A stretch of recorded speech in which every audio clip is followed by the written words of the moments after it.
en el capítulo número 11. Hechos capítulo número 11, y vamos a leer a partir del versículo número 19.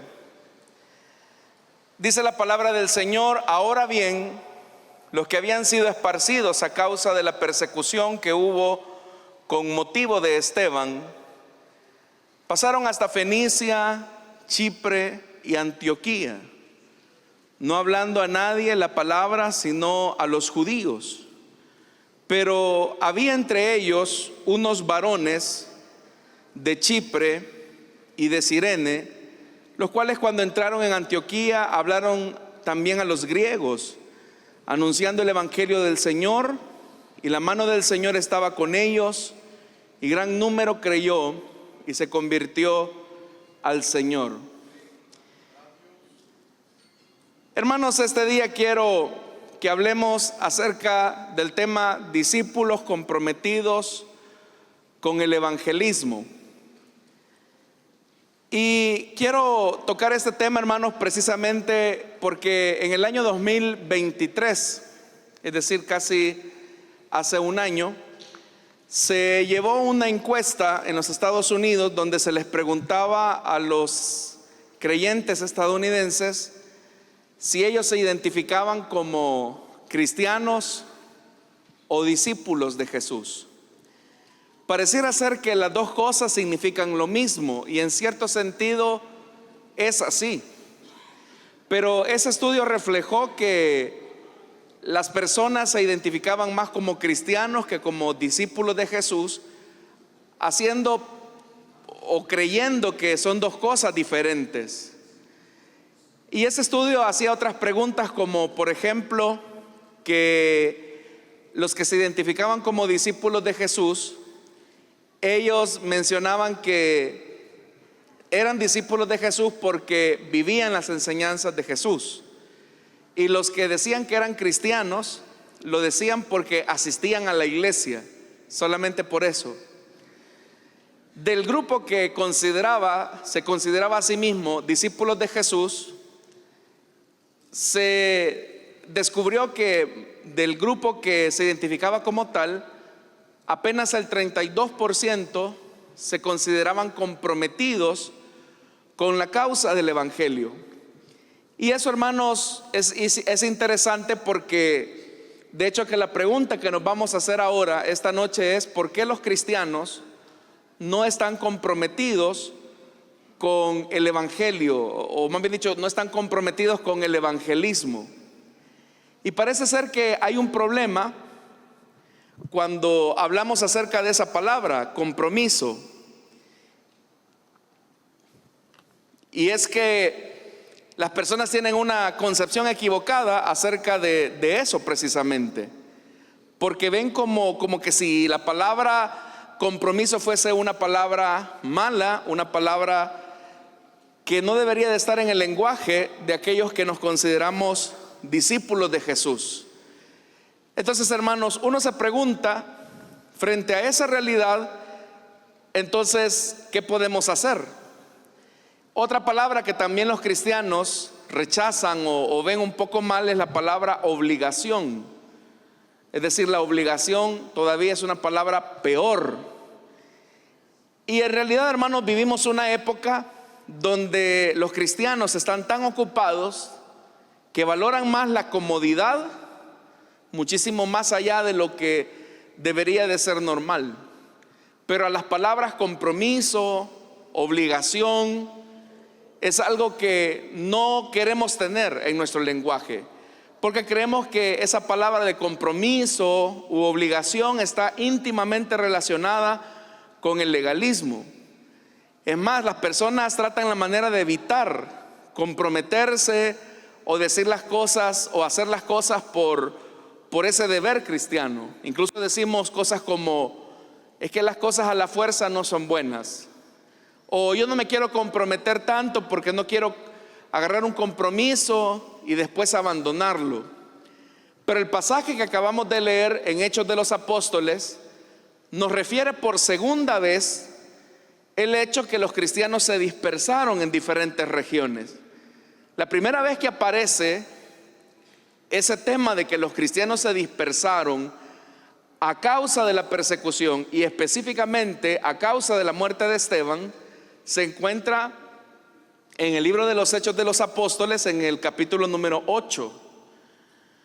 Pero ahora, hermanos, vemos que en el capítulo 11 nuevamente vuelve a aparecer ese tema, que a causa de la persecución y a causa de la muerte de Esteban, los cristianos se vieron en la necesidad de dispersarse. Pero cuando se dispersaron, ellos no guardaron su compromiso, sino que siguieron comprometidos con la causa del evangelio. Uno podría decir, bueno, si anunciar el mensaje de Jesús fue lo que condujo a Esteban a la muerte, y si anunciar la causa de Jesús es lo que nos han hecho sacarnos de nuestras casas, ¿por qué nos vamos a meter en problemas nuevamente a esta región a la que vamos? Como Chipre, Antioquía, que son las regiones que se mencionan ahí. Eso, hermanos y hermanas, de lo que nos habla es que estos cristianos que se dispersaron, aun cuando la causa que los había llevado a ser expulsados de su propia tierra había sido la predicación del evangelio, ellos siguen comprometidos. Y es que, hermanos y hermanas, nada de lo que hemos logrado hasta este momento, o nada de lo que el Señor nos ha permitido alcanzar, se ha alcanzado sin compromiso. Es decir, en la misma escritura nosotros encontramos el valor del compromiso. Fíjese que esto es otra cosa muy interesante. Incluso en el tema de las relaciones humanas, usted se fija que esta generación específicamente es una generación carente de compromiso. Y han existido varios elementos, hermanos, que nos llevan a pensar que esa falta de compromiso es la que está retrasando, por ejemplo, el hecho de que los muchachos adquieran el compromiso del matrimonio. Si usted se fija, hace años atrás, hermanos, y esa es una plática que hemos tenido en alguna ocasión con los hermanos pastores, especialmente los que ya tienen algunos años, ellos me decían que antes era muy frecuente los matrimonios acá en la iglesia.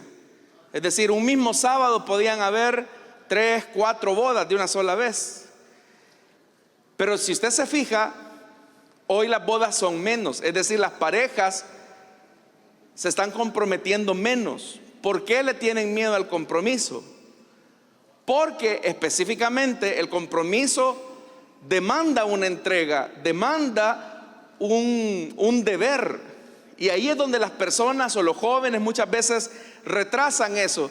Entonces uno puede encontrar, por ejemplo, parejas de novios que van por 5, 6, 7, 8 años de noviazgo y nunca terminan de casarse. Y a veces uno les pregunta como en broma, pero entre broma y broma la verdad asoma, decía alguien. ¿Y cuándo se van a casar, verdad? ¿Por qué el muchacho no toma la iniciativa de pedirle matrimonio? Y hay varias cosas, ¿verdad?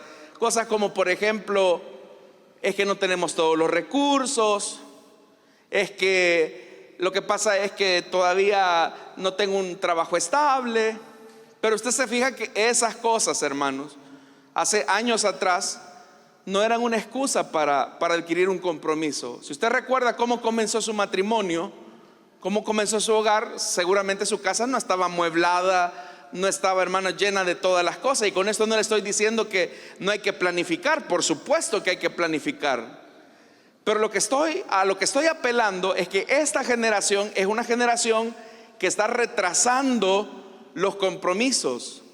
Y se retrasan compromisos como el del matrimonio. No es, hermanos y hermanas, hoy una casualidad, por ejemplo, encontrar a muchachos que andan por los 40 años, y digo muchachos, ¿verdad?, que todavía viven con su papá y su mamá. O sea, y no crea que viven aportándole a la casa. No, mamá los mantiene, mamá les cuida, mamá les lava, mamá les plancha, les cocina. Entonces dicen, bueno, como en una ocasión leía por ahí una frase, hermanos, que me pareció hasta chistosa, pero dice, o sea, usted sabe que la Biblia dice: por tanto dejará el hombre a su padre y a su madre y se unirá a su mujer. Eso es lo que dice la Biblia, ¿verdad? Pero la generación de falta de compromiso dice: por tonto dejará el hombre a su padre y a su madre para unirse a su mujer. Así lo ve esta generación, porque es más cómodo depender de otro, es más cómodo que alguien me solucione los problemas. Y eso, hermanos y hermanas, también está afectando acá en nuestra forma de ver el cristianismo, porque tenemos una falta de compromiso. Pero si usted lee la Escritura, nosotros vemos, hermanos, que el testimonio de la Biblia nos dice que Dios está comprometido con su pueblo. Jesús estaba comprometido con su ministerio y su misión. Los discípulos estaban comprometidos en seguir a Cristo. Los apóstoles estaban comprometidos con la misión de Jesús y de compartir las buenas nuevas del Evangelio. Entonces, ¿cuál es el problema? Que nosotros tomemos el compromiso con el Señor de la causa de la evangelización. Para llegar a ese punto, es importante que entendamos que los grandes compromisos fueron antecedidos por pequeños compromisos, por pequeñas decisiones, que esas pequeñas decisiones tuvieron un gran impacto cuando se tomaron. Entonces, uno puede decir, hermanos, que no, si a mí el Señor me llama al ministerio y me envían como misionero al África, yo iría. Heme aquí, Señor, envíame a mí. Pero cuando se le pide a esa misma persona que tome la responsabilidad de al menos orar por una persona de su círculo más cercano con el que se compromete a evangelizar, esa persona retrasa su compromiso. Y por eso es que usted se puede fijar. Vea esto, hermanos. Volviendo al estudio que les mencionaba al inicio, la evangelización debe de ser un compromiso de todo cristiano, de todo creyente, de todo aquel que se identifica como discípulo de Jesús. Entonces, estas reuniones, por ejemplo, que tenemos los días lunes, no debería de ser solamente para los líderes, los anfitriones, los supervisores, los pastores, los que estamos en primera línea. Debería de ser para todos los cristianos, porque se supone que todos estamos comprometidos con la causa del evangelio. Por ejemplo, usted que está acá, yo sé que no viene de estar acostado en la hamaca y como dijo: ay, bueno, ya me duele la espalda de estar aquí acostado, voy a ir a la reunión. Todos ustedes vienen de sus trabajos, vienen de atravesar el tráfico, vienen de un día difícil. Y yo le aseguro que muchos de los que no están comprometidos dicen: ay, hermano, es que si usted supiera, yo trabajo, es que no tengo tiempo. Pero Dios a todos nos da 24 horas. No es que a los que estamos acá Dios nos dio 27, a todos nos dio 24 horas. ¿Cuál es la diferencia entre usted que está acá y los que no vinieron? Una cosa, que usted sí tiene compromiso por la causa del evangelio y los otros no. Pero eso está mal, eso está muy mal. Entonces, ¿cómo podemos lograr nosotros que las personas se comprometan con el evangelio? Vamos a comenzar de adentro hacia afuera, hermanos. En primer lugar, una convicción interna desarrolla compromisos permanentes. Eso es lo primero. El compromiso de la evangelización surge porque yo me identifico como discípulo de Jesús. Surge porque yo tengo una convicción clara de que Jesús es mi Señor. ¿Para cuántos Jesús es su Señor? Si Jesús es su Señor, su identidad está anclada a las palabras de Jesús.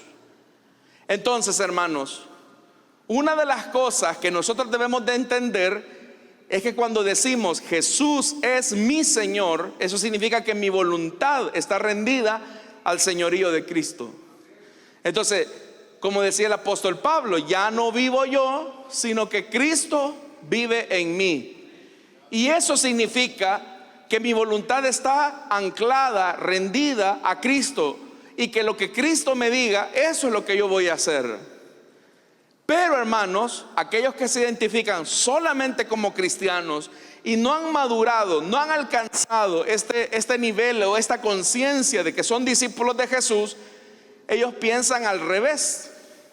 Ellos creen que Cristo está a su servicio. Ellos creen que la iglesia está a su servicio. Ellos creen que los líderes, los supervisores, los pastores, los servidores están a su servicio. Entonces tienen la idea de una idea clientelista, donde la iglesia me tiene que dar, la iglesia me tiene que formar, la iglesia, hermanos y hermanas, es la responsable de ayudarme a resolver mis problemas.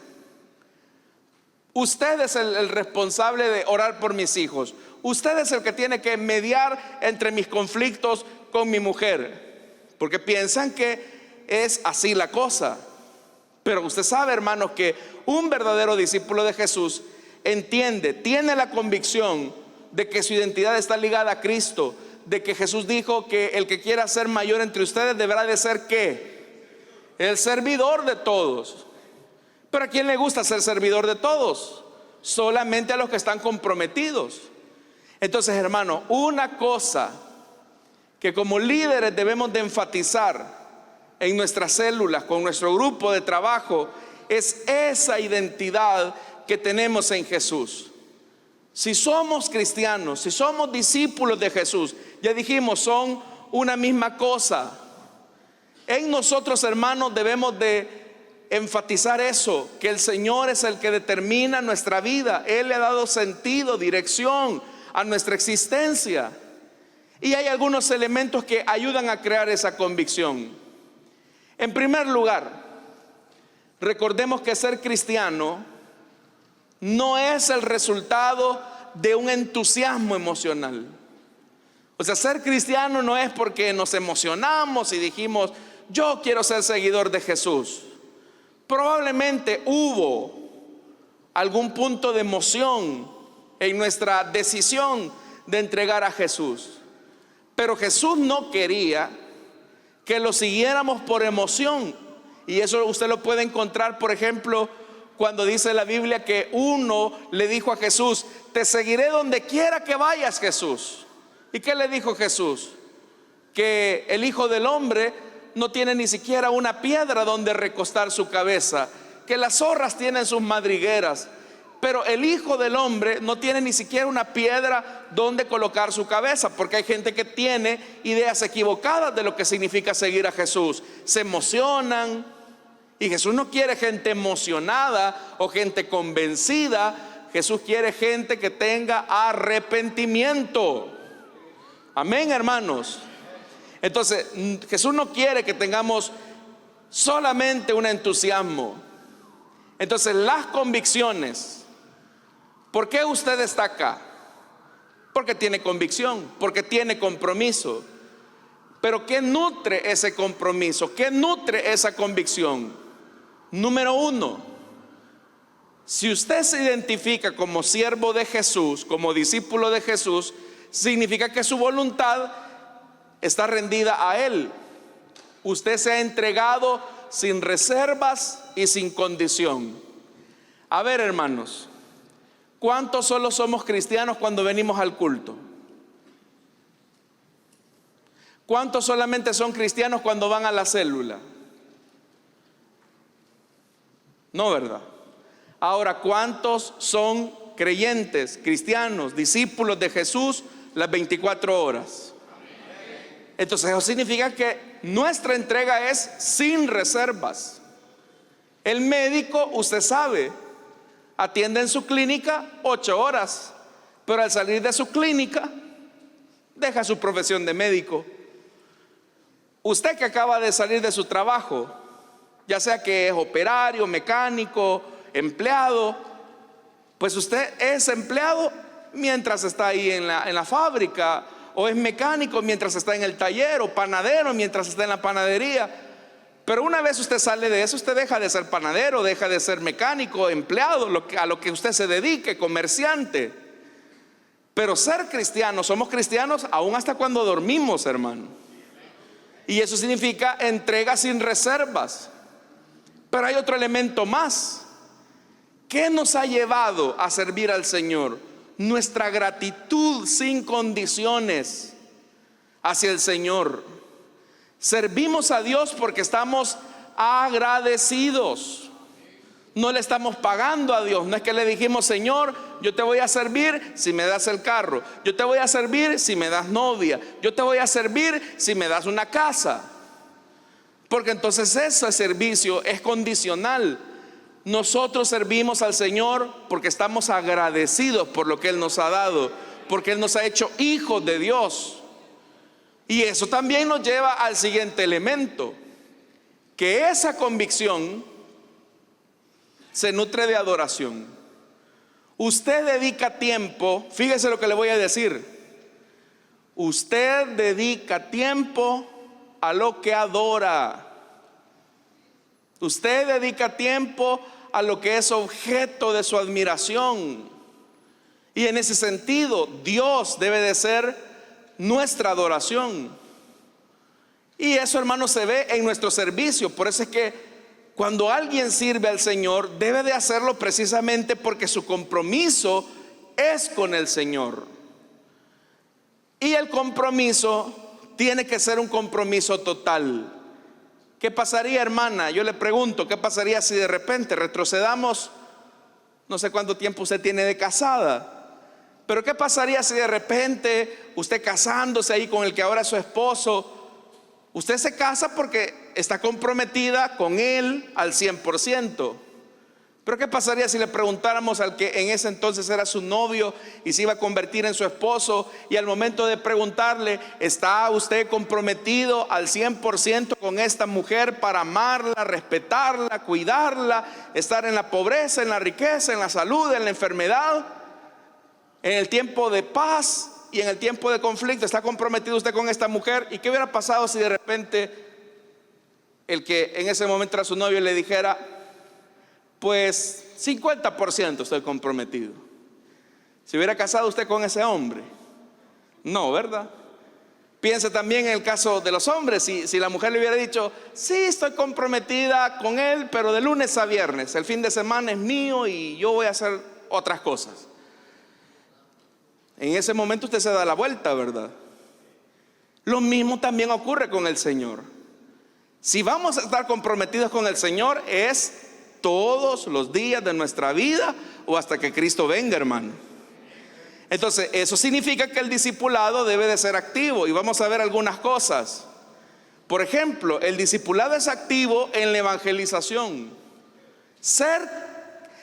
Ese estudio al que hago referencia dice que los cristianos entienden que ser cristiano es sentarse, ir al culto nada más.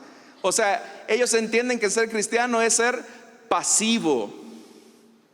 Y los que dijeron que eran discípulos entendieron que ser discípulo de Jesús es ser activo en lo que Jesús pidió.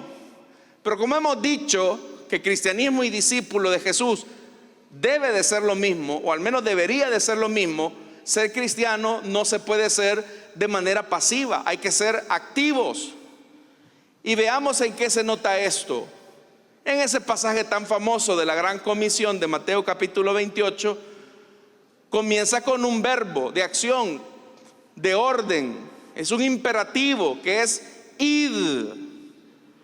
Entonces, ¿eso qué significa? Si yo le digo: hermano, vaya, estoy diciendo que vaya a hacer algo, que busque. Y Jesús lo que estaba diciendo era eso: busquen, vayan, salgan.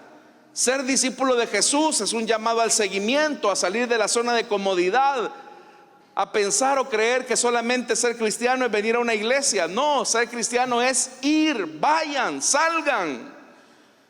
Entonces, si no estamos haciendo nada por la causa del evangelio, y no me refiero a ustedes porque ustedes están acá, me refiero a aquellos que se dicen cristianos y ya tienen años de estar de brazos cruzados y no hacen nada.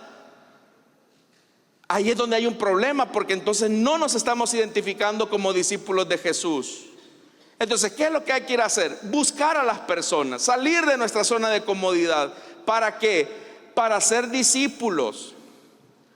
El objetivo no es solamente que la gente se convierta, eso es importante, pero hacer discípulos es comprometer a esas personas convertidas.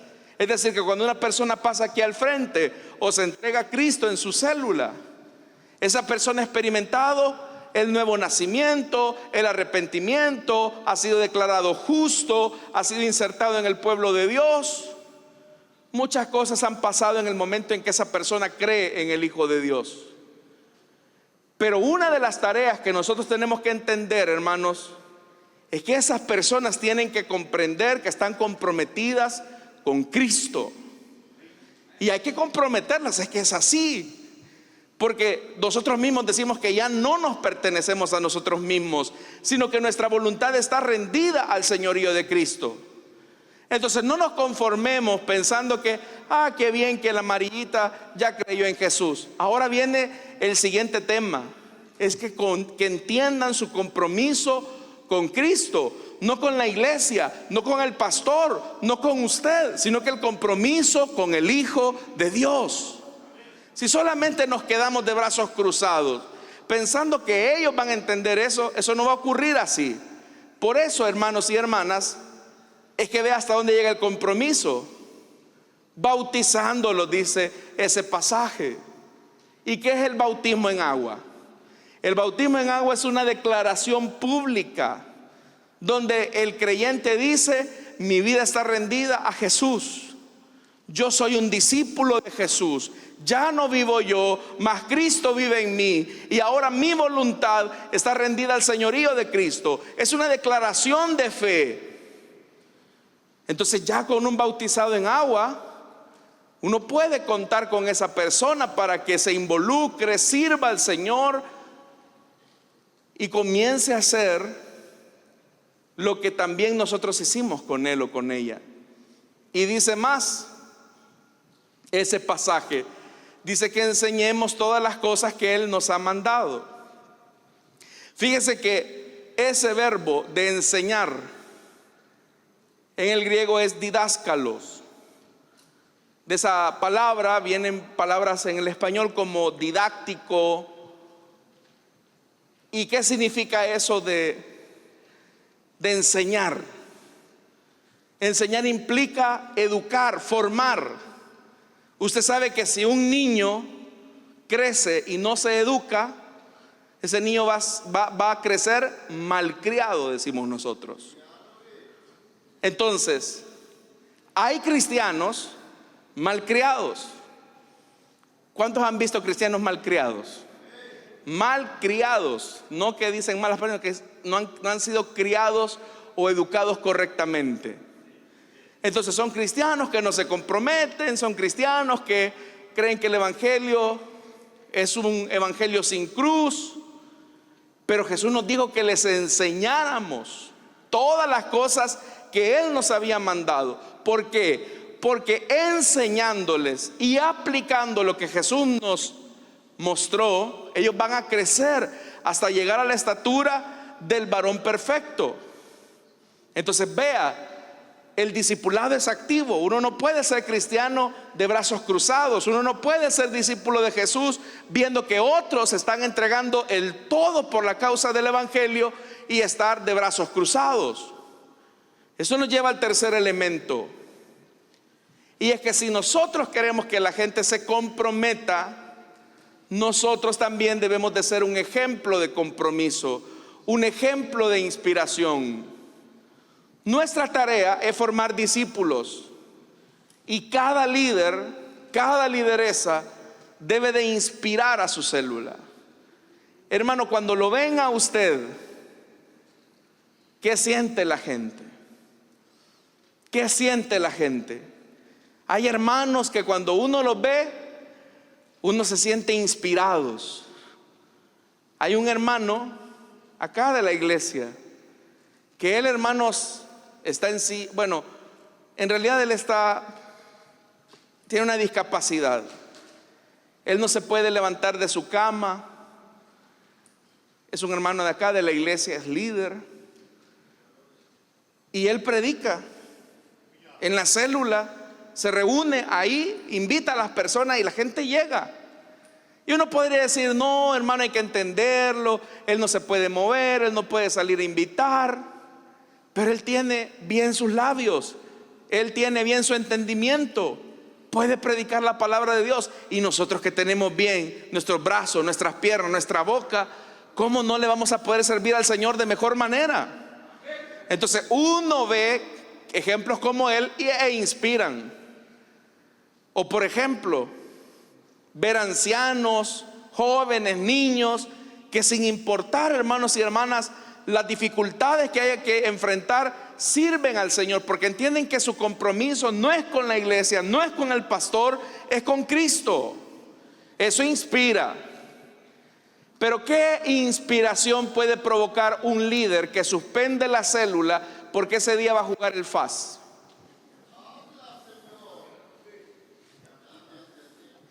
¿Qué inspiración puede tener una célula cuando ese día el supervisor no llega porque se fue al estadio a ver cómo jugaban? No inspira, al contrario, desanima, no inspira. Entonces, hermanos, si las personas no encuentran en nosotros un compromiso por la causa del evangelio, la gente va a imitar lo malo. Entonces, nuestro énfasis de evangelización, ¿por qué evangelizamos? ¿Y por qué el recién convertido debe de entender que su misión es llevar a otros a Cristo? ¿Por qué? Porque la iglesia lo dice, porque hay que hacer una iglesia grandota, porque queremos demostrar que nosotros hemos multiplicado los grupos varias veces. ¿Es esa nuestra motivación para alcanzar al perdido? No. Nuestra motivación para alcanzar al perdido es porque Cristo lo dijo: vayan por todo el mundo. Y esa es una orden. Y segundo, en esa orden demostramos el amor de Dios. Fíjese, usted que está comprometido, usted que está en la primera línea de fuego, a usted no le queda tiempo, hermanos, de pensar si fulanito lo saludó o si el menganito no lo miró bien. Usted no tiene tiempo de estar pensando en eso, hermano, porque usted está concentrado en servir al Señor. A mí a veces me dicen, hermano, ¿y usted ya se dio cuenta de lo que pasó allá por no sé dónde? ¿Ya se dio cuenta de lo que hizo el hermano no sé qué? Ni cuenta, le digo yo. Estoy concentrado en lo que Dios me puso a hacer, punto. Y así debe de ser las cosas, hermano. O sea, yo no crea usted que ando viendo lo que hace el pastor de Armenia, el pastor de no sé dónde y su iglesia. Es cosa de él. O sea, Dios me puso aquí y aquí tengo que trabajar. Y lo mismo debe hacer usted.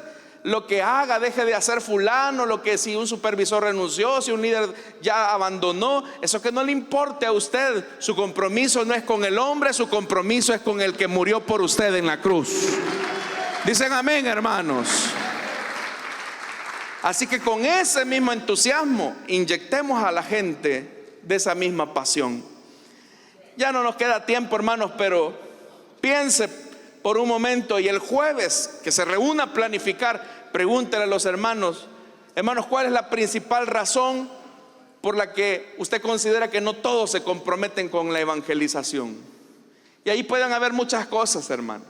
Falta de gratitud al Señor, falta de compromiso, falta de entrenamiento, muchas razones.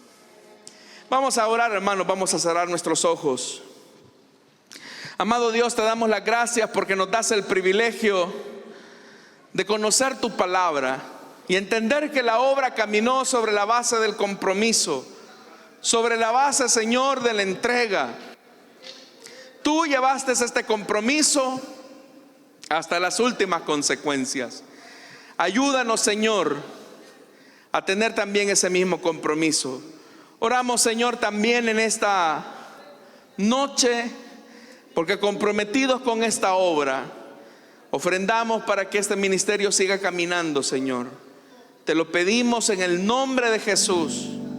Te lo suplicamos. Bendice a cada hermano. Quiero pedirte, Señor, que bendigas el compromiso de los hermanos líderes, supervisores, pastores. Señor amado, hay cosas que nosotros no sabemos que ellos hacen No sabemos cuántos se entregan, pero tú lo sabes, Señor. Muchos de ellos bajo el agua, enfermos, con problemas. A muchos de ellos, Señor, les toca incluso sembrar sin que se den cuenta. Lo hacen, Señor, por la causa del evangelio.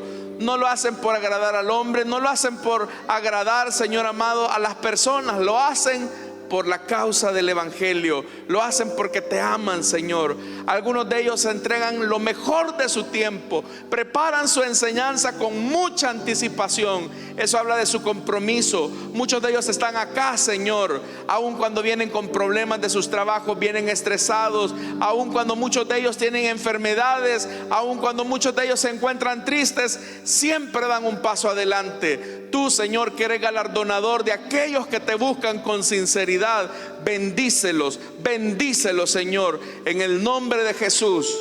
Amén y amén. ¿Pueden decir amén, hermanos? Amén. Pueden pasar nuestros hermanos y cantamos al Señor.